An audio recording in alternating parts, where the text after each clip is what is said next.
Suportahan muna natin ang Kamara Marathon Budget Hearings. Sisimula na ngayong linggo ng Kamara. Detalye balita mo, RH12 Milky Rigunan. Mana Milky.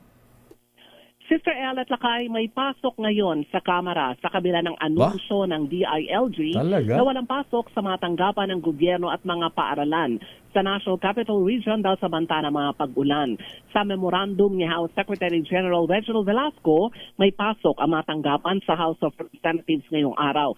At may session din ang Kamara mamayang 3:00 ng hapon. Ngayong araw, sisimulan na rin ang marathon budget hearings ng iba't ibang ahensya ng gobyerno kaugnay ng pagtalakay ng Kamara sa panukalang 2026 national budget. Ang mga government agencies na isasali sa budget hearing ng Committee on Appropriations ay ang Civil Service Commission, Commission on Human Rights at ang Presidential Communications Office.